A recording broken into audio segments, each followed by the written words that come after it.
ఈరోజు TTA Telangana America Telugu association వాళ్ళని ఈ ముఖ్య పండుగకు నన్ను ముఖ్య అతిథిగా పిలిచినందుకు ముఖ్యంగా పెద్దలు పైల మల్లారెడ్డి అన్న గారికి, మిగతా వంశీ గారికి, విజయపాల్ రెడ్డి గారికి మరియు నా కుటుంబ మిత్రులు, ఇక్కడ ఉన్నంత భారతీయ సైన్యం అందరికీ నా యొక్క హృదయపూర్వక నమస్కారాలు.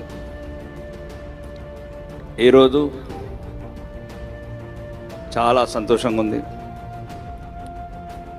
ఒకప్పుడు మీలాగానే అమెరికా రావాలనుకున్నాను, రాలేకపోయాను. ముందు వస్తే వెనక కూర్చుండేవాడిని. ఇప్పుడు వచ్చి విశిష్ట అతిథిగా రావడం జరిగింది. ముఖ్యంగా ఈరోజు తెలంగాణ రాష్ట్రం నుండి ఇంతమంది మిత్రులు మీ అందరినీ చూస్తుంటే జీవితంలో చాలా కష్టపడి 30 సంవత్సరాలు 20 సంవత్సరాలు ఆ సక్సెస్ మీ కళ్ళల్లో కనబడుతుంది. ఇక్కడ ఈ అమెరికా, యునైటెడ్ స్టేట్స్ ఆఫ్ అమెరికాలో, ఇండియాలో కొన్ని షార్ట్ వేస్ ఉంటాయి, బంధుత్వం ఉంటుంది. ప్రతి ఒక్కరు మా మామ అంటాడు, బావ అంటాడు, ఐఏఎస్ అందరూ అంటారు. కానీ ఇక్కడ ప్రతి గంట ప్రతి నిమిషం మీ హార్డ్ వర్క్, మీ నిజాయితీ, ధర్మంతో కూడిన మీ జీవన విధానం వల్లనే ఈరోజు ఇది సాధ్యమైందని నేను అనుకుంటున్నాను. ముఖ్యంగా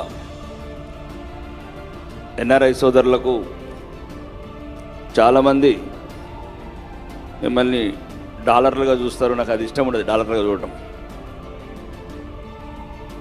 30 సంవత్సరాల క్రితము తెలివి ధైర్యంతో అక్కడ మీ టాలెంట్కి తగ్గ అవకాశాలు లేక ఈ దేశానికి వచ్చి ఇంత సక్సెస్, దేశానితో పాటు మీకు ఇంత సక్సెస్ సాధించినందుకు ముఖ్యంగా మరొకసారి హృదయపూర్వక ధన్యవాదాలు చెప్తున్నాను. ముఖ్యంగా తెలంగాణకు, భారతదేశానికి మీ అవసరం ఉంది. మీ అవసరం అంటే డబ్బు అనుకున్నారు, డబ్బు కాదు. మీలో ఉన్న ఇప్పుడు ఈరోజు వస్తే సీతా కళ్యాణం, ఇట్లాంటి సాంప్రదాయాలు, ఇట్లాంటి మంత్రోచ్చారణలు అక్కడ కనుమరుగవుతున్నాయి కొద్దిగా. మిమ్మల్ని చూసిన తర్వాత చాలా గర్వకారణంగా అనిపించింది. ఈరోజు సీతారామ కళ్యాణం చూసిన తర్వాత